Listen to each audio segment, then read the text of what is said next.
Hidup atau mati. Janda di rumah Saradasankar, bangsawan Ranihat, tidak punya kerabat laki-laki dari keluarga ayahnya. Satu demi satu, mereka semua telah mati. Dalam keluarga suaminya, dia juga tidak punya siapa-siapa, baik suami maupun anak laki-laki. Anak Saradasnakar, ipar lelakinya, adalah kesayangannya. Sejak lama setelah kelahirannya, ibunya menderita sakit parah, dan bibinya, sang janda Kadambini, yang mengasuhnya. Jika seorang wanita mengasuh anak orang lain, maka cintanya pada anak itu pastilah lebih kuat, karena ia tak punya klaim apapun terhadap si anak. Tidak ada klaim hubungan darah, kecuali hanya klaim cinta. Cinta tidak dapat membuktikan klaimnya dengan dokumen apapun yang diterima masyarakat, dan tidak berharap untuk membuktikannya. Ia sekedar memuja dengan hasrat ganda, harta kekayaan hidupnya yang tiada pasti. Jadi, seluruh cinta sang janda yang tak tersalurkan itu mengalir ke bocah kecil ini. Pada suatu malam seraban, Kadambini mendadak mati. Karena satu dan lain sebab, jantungnya berhenti berdetak. Di tempat lain manapun, dunia menghentikan alirannya, kecuali di dada kecil nan lembut ini, yang menanggungkan cinta, penunggu waktu tetap tegak selamanya. Supaya tidak berurusan dengan polisi, 4 pelayan Brahmana keluarga bangsawan itu mengangkut jasad Kadambini tanpa upacara untuk dibakar. Areal pembakaran Ranihat sangat jauh dari desa. Ada sebuah gubuk di samping kolam. Pohon banyan besar di dekatnya, dan tak ada lainnya lagi. Dulu sebuah sungai yang kini kering kerontang mengaliri lahan, dan sebagian alurnya digali untuk membuat kolam untuk menggelar upacara kematian. Orang menganggap kolam itu bagian dari sungai, dan tentu saja menghormatinya. Setelah membawa mayat ke gubuk, keempat lelaki itu duduk menunggu datangnya kayu. Waktu terasa begitu lama, hingga 2 dari 4 orang itu menjadi gelisah, dan pergi untuk mencari tahu kenapa kayunya belum juga tiba. Sementara Nitai dan Guruncaran pergi, Bidhu dan Banamali tetap tinggal menunggu mayat. Malam itu malam seraban yang gelap. Mendung tebal menggelantung di langit yang tak berbintang. Kedua lelaki itu duduk diam di ruangan yang gelap. Korek api dan lampu mereka tidak berguna. Koreknya lembab dan tak akan dapat dinyalakan dengan cara apapun, sedangkan lenteranya padam. Setelah kebisuan yang panjang, salah seorang berkata, "Saudara, pasti enak kalau kita punya semangkuk tembakau. Kita sama sekali tak membawanya karena buru-buru." Yang satunya menjawab, "Aku bisa berlari dan membawa semua yang kita inginkan." Memahami kenapa Banamali ingin pergi, Bidhu berkata, "Aku yakin. Sementara itu, rupanya aku harus duduk di sini sendirian." Percakapan kembali terhenti. 5 menit terasa sejam. Dalam batin, mereka mengutuki kedua orang yang telah pergi menjemput kayu, dan mulai mencurigai bahwa mereka sedang duduk-duduk menggosip di suatu pojok yang nyaman. Tidak ada suara apapun, kecuali bunyi berisik tak henti-henti kodok dan jangkrik dari kolam. Lalu sekonyong-konyong mereka merasa ranjang itu agak bergoyang, seolah mayatnya membalikan badan. Bidhu dan Banamali gemetar, dan mulai bergumam, "Ram, Ram." Desah napas yang dalam terdengar di ruangan. Dalam sekejap, para penunggu itu loncat keluar gubuk dan lari terbirit-birit menuju desa. Setelah berlari kira-kira 3 mil, mereka berpapasan dengan rekan mereka yang kembali dengan membawa lentera. Kenyataannya, mereka sudah pergi untuk merokok dan tak tahu menahu soal kayu. Namun mereka menyatakan bahwa sebatang pohon telah ditebang, dan bahwa setelah dibelah-belah, pohon itu akan langsung diangkut. Lalu Bidhu dan Banamali menceritakan apa yang terjadi di gubuk. Nitai dan Guru Charan mengolok-olok cerita itu dan dengan sengit mencaci maki Bidhu dan Banamali karena meninggalkan tugas. Tanpa menunda-nunda lagi, mereka berempat kembali ke gubuk. Begitu masuk, mereka segera melihat bahwa mayatnya telah hilang. Tak ada apa-apa pun yang tertinggal kecuali ranjang kosong. Mereka saling pandang. Mungkinkah serigala telah mengambilnya? Tapi tak ada robekan pakaian sedikit pun. Melangkah keluar, mereka melihat bahwa di lumpur yang terbawa oleh mereka ke pintu gubuk terdapat jejak-jejak kaki kecil perempuan yang masih tampak baru. Sarada Shankar tidak bodoh, dan mereka hampir mustahil bisa membujuknya untuk percaya pada cerita hantu ini. Jadi, setelah melalui diskusi panjang, mereka berempat memutuskan bahwa yang terbaik adalah mengatakan bahwa mayatnya telah dibakar.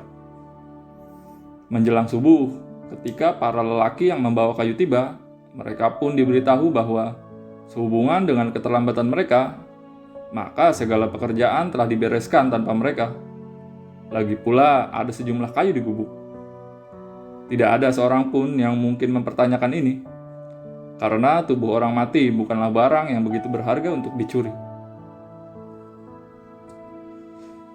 Semua orang tahu bahwa bahkan ketika tidak ada tanda-tandanya, hidup seringkali hadir diam-diam. Dan mungkin muncul lagi di tubuh yang kelihatannya mati. Kadambini tidak mati. Hanya mesin kehidupannya yang oleh suatu alasan tertentu tiba-tiba saja berhenti. Ketika kesadarannya pulih, Kadambini melihat kegelapan pekat di sekelilingnya.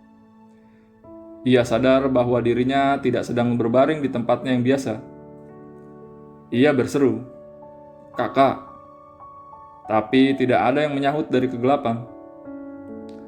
Setelah duduk, bergelimang rasa takut, dia teringat ranjang matinya. Nyeti mendadak di dadanya. Permulaan sekaratnya. Kakak ipar perempuannya sedang menghangatkan susu untuk anaknya. Ketika Kadambini mulai pucat dan tumbang di ranjang, sambil berkata tersendat-sendat, "Kakak, bawa anak itu kemari. Aku khawatir." Setelah itu, segalanya menghitam, seperti saat kotak tinta terguling di buku tulis. Ingatan dan kesadaran Kadambini, seluruh huruf buku dunia, dalam sekejap menjadi kehilangan bentuk. Janda itu tidak sanggup lagi mengingat apakah anak itu, dengan suara sayang yang mesra, memanggilnya Bibi, seolah untuk terakhir kalinya, atau tidak. Ia tidak dapat mengingat adakah saat meninggalkan dunia yang dia tahu untuk menempuh perjalanan maut yang asing dan tanpa ujung, ia telah menerima hadiah kasih sayang perpisahan, uang jalan cinta untuk pergi ke negeri sunyi. Mula-mula aku bayangkan, dia berpikir bahwa tempat yang gelap dan sunyi itu adalah rumah Yama, di mana tidak ada yang dapat dilihat, tidak ada yang dapat didengar, tidak ada yang dapat diperbuat, kecuali penantian abadi. Namun ketika angin dingin yang lembab itu menerobos pintu yang terbuka, dan ia mendengar kuak-kuak suara katak, dalam sekejap dan dengan jelas ia teringat seluruh hujan dalam hidupnya yang singkat, dan dapat merasakan perkerabatannya dengan bumi.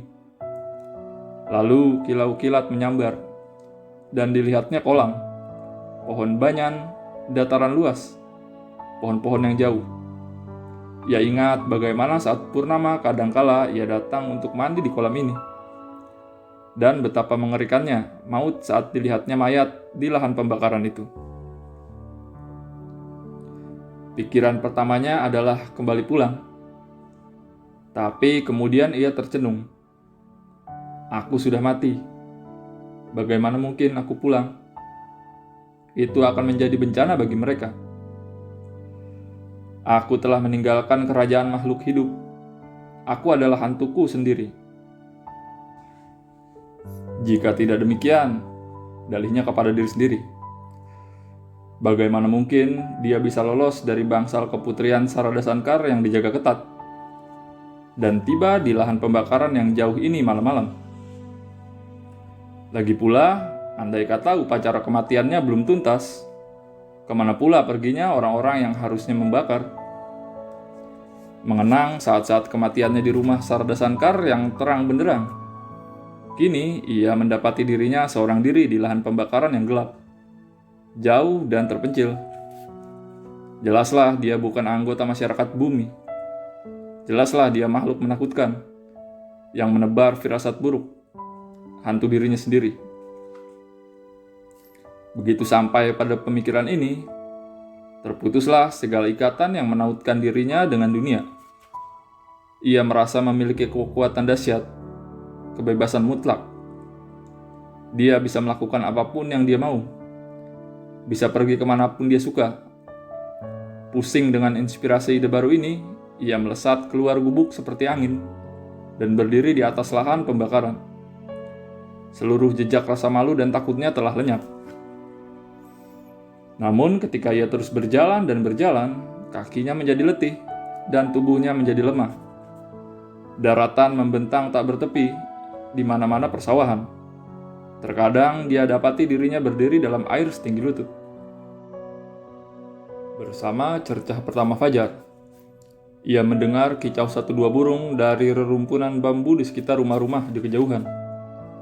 Lalu perasaan takut yang amat hebat mencengkamnya. Ia tak tahu hubungan baru macam apa yang menautkan dirinya dengan bumi dan orang hidup. Sepanjang ia berada di dataran luas, di lahan pembakaran, diselimuti kegelapan malam Seraban. Selama itu pula, ia tidak memiliki rasa takut, sebagai warga kerajaannya sendiri. Namun dengan datangnya siang, rumah-rumah manusia membuatnya ketakutan. Manusia dan hantu saling takut antara satu sama lain, karena masing-masing bangsa menghuni tepi yang berseberangan di sepanjang sungai kematian. Pakaian perempuan itu berlumpur-lumpur. Pikiran-pikiran aneh dan keluyuran malam-malam telah membuatnya mirip perempuan gila.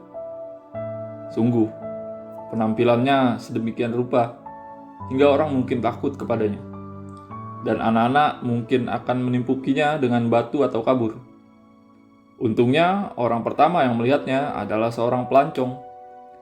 Lelaki itu mendekat dan berkata, "Ibu, kelihatannya ibu perempuan terhormat. Mau kemana pergi sendirian dalam dandanan seperti ini?"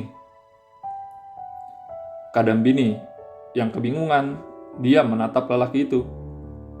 Tak terpikir olehnya bahwa dia masih bertaut dengan dunia ini, bahwa ia tampak seperti perempuan terhormat, bahwa seorang pelancong sedang menanyainya. Lelaki itu kembali berkata, "Mari Bu, saya antarkan pulang. Katakan, di mana rumah ibu?"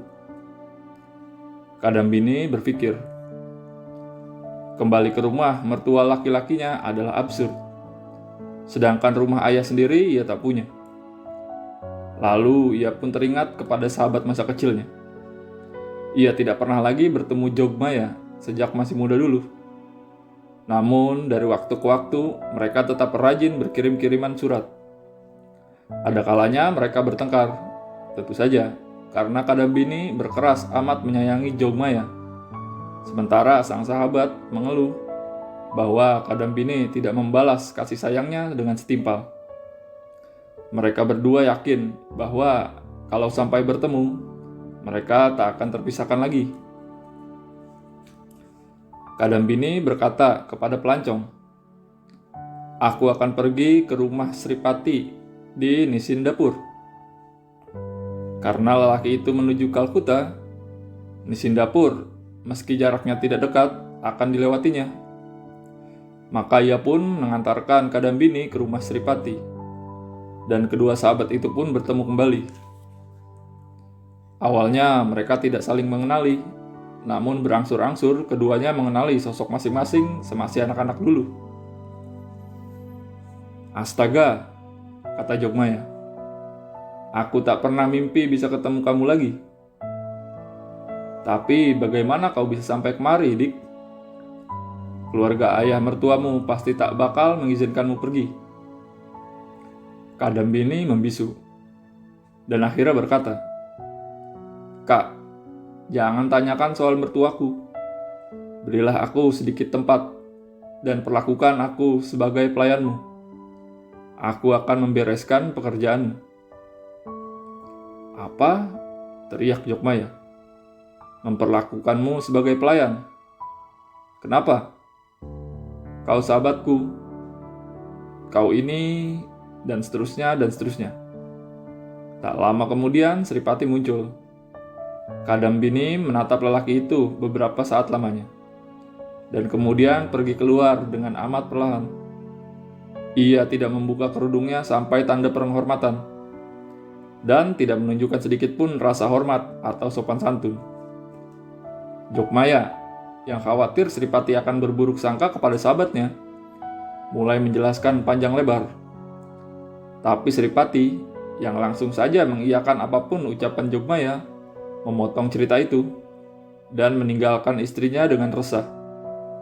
Kadambini telah datang, tapi ia tidak berkumpul dengan sahabatnya. Maut memisahkan mereka. Ia tak bisa merasakan keintiman dengan orang lain selagi eksistensinya mengacaukannya dan kesadarannya tetap terjaga. Kadambini akan memandang Jokmaya dengan mengkeret. Ia berpikir, perempuan itu punya suami dan pekerjaan. Dia hidup di dunia yang jauh sekali dari duniaku. Dia berbagi kasih dan kewajiban dengan semua orang di dunia ini. Sedangkan aku bayangan hampa. Dia ada di antara yang hidup, aku dalam keabadian. Jokmaya resah juga, tapi tak bisa menjelaskan kenapa. Perempuan tidak suka misteri. Meskipun ketidakpastian dapat diubah menjadi puisi, heroisme, pengetahuan ilmiah, namun tak bisa masuk hitungan dalam urusan rumah tangga. Jadi, ketika seorang perempuan tidak memahami sesuatu, maka entah ia akan menghancurkan dan melupakannya, atau membentuknya jadi sesuatu yang baru demi keuntungan sendiri. Jika ia gagal menanganinya dengan salah satu dari kedua cara tersebut, ia akan marah padanya. Semakin linglung Kadambini, makin tak sabar Jokmaya terhadapnya, dan terus bertanya-tanya masalah apa yang menggayuti pikirannya. Lalu timbul bahaya baru.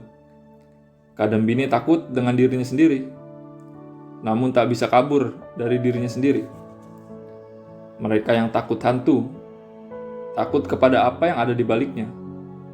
Dimanapun mereka tak bisa melihat, di situ muncul rasa takut. Namun ketakutan terbesar Kadambini terletak pada dirinya sendiri. Sebab tidak ada yang ditakutinya di luar dirinya. Larut malam, saat sedang sendirian di kamarnya, ia menjerit. Sore hari, ketika melihat bayangannya dalam cahaya lampu, seluruh tubuhnya gemetaran. Menyaksikan ketakutannya, penghuni lain di rumah itu jadi tercekam rasa takut luar biasa. Para pelayan dan Jokmaya sendiri mulai melihat hantu-hantu. Suatu ketika di tengah malam, Kadambini keluar dari kamarnya terseduh-seduh dan meratap di pintu Jokmaya. Kakak, biarkan aku tidur di kakimu. Jangan biarkan aku sendiri." Kemarahan Jokmaya tak kurang hebatnya dibandingkan ketakutannya. Ia ingin mengusir Kadambini detik itu juga. Sripati yang baik hati, dengan susah payah, akhirnya berhasil menenangkan tamu mereka itu dan menempatkannya di kamar sebelah. Keesokan harinya, tanpa diduga, Sripati dipanggil ke kamar oleh istrinya.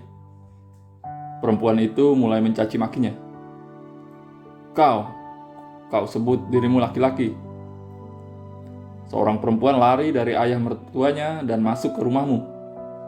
Sebulan telah lewat, dan kau belum juga menunjukkan tanda-tanda untuk menyuruhnya pergi. Tidak juga pernah kudengar sedikit pun kau protes darimu. Aku akan senang sekali kalau kau bisa memberikan penjelasan. Kalian, para lelaki, semua sama. Kebanyakan laki-laki memiliki semacam kegandrungan yang tidak beralasan terhadap istrinya, hingga mereka mau saja dipersalahkan. Meskipun Sripati sudah siap untuk menyentuh tubuh Jogmaya dan bersumpah bahwa kebaikannya terhadap si malang nan cantik Kadambini tidaklah lebih daripada yang semestinya, ia tetap tidak dapat membuktikan itu dengan sikapnya. Ia berpikir bahwa orang-orang di lingkaran ayah mertua perempuan itu pasti telah berlaku buruk terhadap janda telantar itu, sehingga dia tak tahan lagi dan terpaksa mengungsi ke rumahnya. Bagaimana mungkin ia tega menelantarkannya? Jadi begitulah, dibiarkannya saja persoalan itu karena ia tak mau menyusahkan Kadambini dengan pertanyaan-pertanyaan yang tidak enak. Istrinya kemudian mencoba cara lain untuk menyerang tuannya yang lamban itu, sampai akhirnya lelaki itu melihat bahwa demi ketentraman ia harus mengabari ayah mertua Kadambini. Hasil dari sepucuk surat, pikirnya, mungkin tidak memuaskan. Jadi dia pun memutuskan untuk pergi sendiri ke Ranihat dan bertindak langsung sesuai situasinya nanti. Maka Sripati pun pergi dan giliran Jogmaya berkata pada Kadambini, "Sobat, rasanya tidak pantas kau tinggal di sini lebih lama lagi. Apa kata orang-orang nanti?" Kadambini menatap tajam Jogmaya dan berkata, "Apa urusanku dengan orang-orang?" Jogmaya terpana lalu berkata tajam, "Kalau kamu tidak punya urusan dengan orang-orang, kami punya. Bagaimana kami bisa menjelaskan alasan kami menampung perempuan milik rumah keluarga lain?" Kata Kadambini, "Di mana rumah mertua lelakiku?" Kacau, pikir Jogmaya. Apalagi yang akan dikatakan perempuan sialan ini? Dengan sangat perlahan, Kadambini berkata, "Apa yang harus kulakukan denganmu? Apakah aku bagian dari bumi?" Kau tertawa, menangis, mencintai, berpegangan dan berpelukan dengan dia. Aku cuma nonton. Kau manusia, aku bayangan. Aku tidak bisa mengerti mengapa Tuhan menahanku di duniamu ini. Tampang dan ucapannya begitu anehnya, hingga Jogmaya memahami maksud perempuan itu, meski tak sepenuhnya. Tak sanggup menyuruhnya pergi atau menanyainya lagi. Jogmaya hengkang, tertekan beban pikirannya sendiri. Hampir pukul 10 malam ketika Sripati kembali dari Ranihat. Bumi tenggelam dalam derasnya hujan. Sepertinya derai air tak akan pernah berhenti dan malam tak akan pernah berakhir. Jogmaya bertanya, "Bagaimana?" Ceritanya panjang. Begitulah, Sripati ganti baju dan duduk-duduk untuk makan malam, kemudian berbaring merokok. Pikirannya ruwet. Istrinya menahan rasa penasarannya begitu lama. Lalu ia mendatangi sofa suaminya dan meminta perhatian. "Apa yang kau dengar?" "Bahwa kau pasti telah melakukan kesalahan." Jogmaya jengkel. Perempuan tidak pernah melakukan kesalahan, atau seandainya pun demi sekian, seorang laki-laki yang peka tidak akan menyebutkannya. Akan lebih baik menanggungnya di pundaknya sendiri. Jogmaya membentak, "Bolehkah kiranya aku mendengarnya sekarang?" Jawab Sripati, "Perempuan yang kau bawa ke rumahmu bukan Kadambini sahabatmu." Mendengar ini, Jogmaya betul-betul tersinggung. Terutama karena yang berkata begitu adalah suaminya. "Apa? Aku tidak mengenali sahabatku sendiri. Aku harus datang padamu untuk mengenalinya. Kau memang sungguh pintar." Sripati menjelaskan bahwa tidak ada gunanya meributkan kepintarannya. Ia bisa membuktikan ucapannya. Tidak diragukan lagi bahwa Kadambini sahabat Jogmaya sudah. Jogmaya menjawab, "Dengar, kau pasti telah melakukan kesalahan besar. Kau telah mendatangi rumah yang salah, atau kau salah dengar. Siapa suruh kau pergi ke sana? Tulis surat dan semuanya akan menjadi jelas. Sripati terluka oleh tiadanya kepercayaan istrinya terhadap kemampuannya mengambil tindakan. Disodorkannya segala macam bukti tanpa hasil. Sampai tengah malam, mereka masih saling menerangkan dan mempertentangkan. Kendati mereka kini sepakat bahwa Kadambini harus keluar dari rumah, meski Sripati percaya bahwa selama ini tamu mereka itu telah menipu istrinya dengan berlagak sebagai kenalan, dan Jokmaya yakin bahwa perempuan itu adalah pelacur.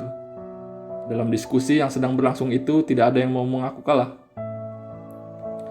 Lama-lama suara mereka menjadi sedemikian kerasnya, sampai mereka lupa Kadambini sedang tidur di kamar sebelah. Yang satu berkata, "Kita ini lagi payah. Kuberitahu kamu, aku mendengar dengan telingaku sendiri." Dan satunya menyahut dengan marah, "Apa peduliku? Aku bisa melihat dengan mataku sendiri, tahu?" Akhirnya Jokmaya berkata, "Baiklah, katakan kapan Kadambini mati."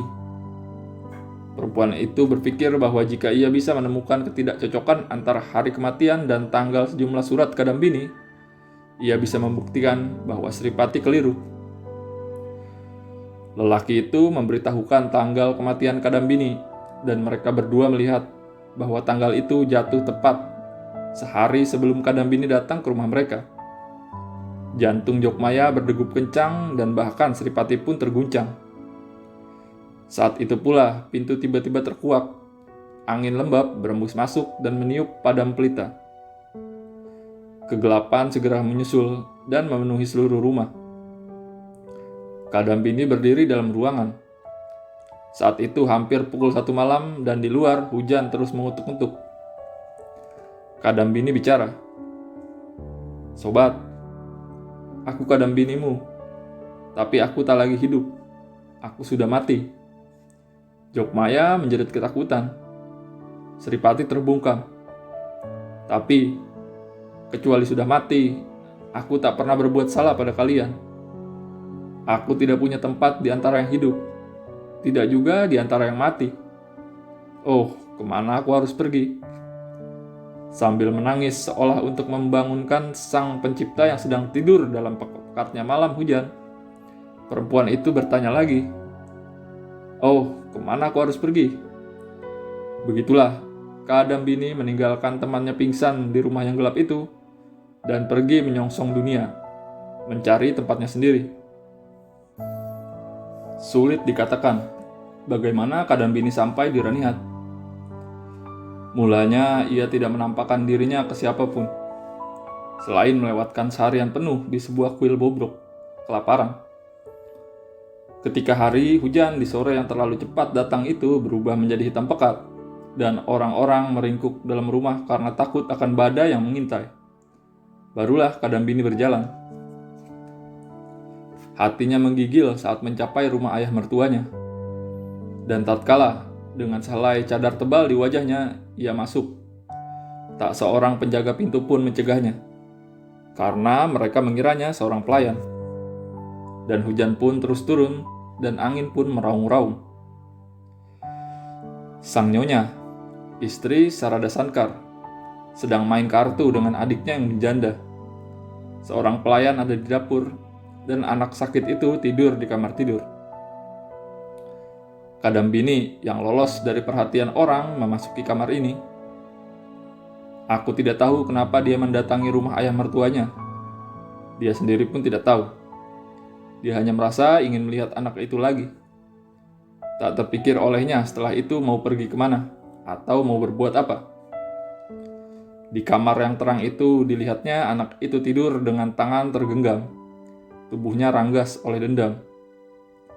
Melihatnya, hati Kadambini jadi terpanggang dan kehausan. Kalau saja ia bisa mendekap tubuh yang tersiksa itu di dadanya. Sebuah pikiran langsung menyusul. Aku tidak ada. Siapa yang akan menengoknya?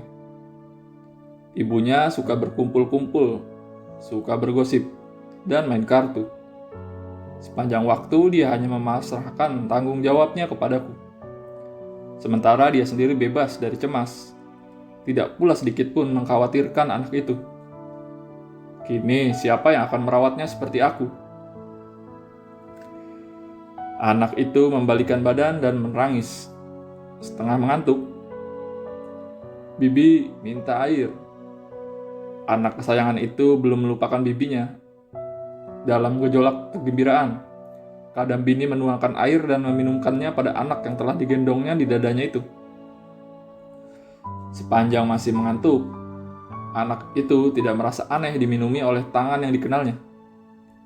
Tapi ketika Kadambini memuaskan kerinduannya yang panjang dan parah itu, dan menciuminya, dan mulai mengayun-ngayunkannya supaya kembali tidur, anak itu terbangun dan memeluknya. "Apa kau sudah mati, Bibi?" tanyanya. "Ya, sayang, dan kau kembali. Jangan mati lagi." Belum sempat menjawab, petaka merenggut perempuan itu. Salah seorang pembantu perempuan datang membawa semangkuk sagu dan menjatuhkannya mangkuk itu. Dan semaput. Mendengar keributan itu, sang nyonya meninggalkan kartunya dan masuk kamar. Ia terpaku seperti tiang kayu, tak mampu kabur atau bicara. Melihat semua ini, sang bocah pun ikut ketakutan dan menjerit-jeritkan tangis. "Pergi, Bibi," katanya. "Pergi." Akhirnya Kadambini sadar bahwa dirinya tidak mati. Kamar yang dulu, benda-benda yang dulu, bocah yang sama, cinta yang sama, semuanya kembali ke keadaan yang hidup, tanpa perubahan apapun, atau perbedaan antara dirinya dan semua itu. Di rumah sahabatnya, Kadambini merasa bahwa dirinya sebagai sosok seorang sahabat masa kecil sudah mati. Tapi di kamar bocah ini dia tahu, Bibi, sang bocah, sama sekali tidak mati. Dengan nada penuh kesedihan ia berkata, "Kak, mengapa kau takut padaku? Lihat, aku masih seperti yang dulu." Kakak iparnya tidak mampu lagi bertahan dan jatuh pingsan. Sarada Sankar sendiri akhirnya masuk ke bangsal keputrian. Dengan tangan bersedekap, ia berkata pilu, "Apa yang begini ini benar? Satis adalah putraku satu-satunya. Kenapa kau tampakkan dirimu padanya? Apakah kami bukan kerabatmu sendiri? Sejak kau pergi, tiap hari dia lemah lunglai. Demamnya tidak sembuh-sembuh. Siang malam terus menangis. Bibi, Bibi, kau telah meninggalkan dunia, memutuskan ikatan maya ini. Kami akan menyempurnakan seluruh upacaramu." Kadambini tak tahan lagi. Ia berkata, "Oh, aku tidak mati. Aku tidak mati. Bagaimana aku bisa meyakinkanmu kalau aku belum mati? Aku masih hidup. Hidup." Diangkatnya sebuah pot kuningan dari lantai dan dihantamkannya ke dahinya. Darah mengucur dari alisnya. "Lihat," pekiknya. "Aku hidup."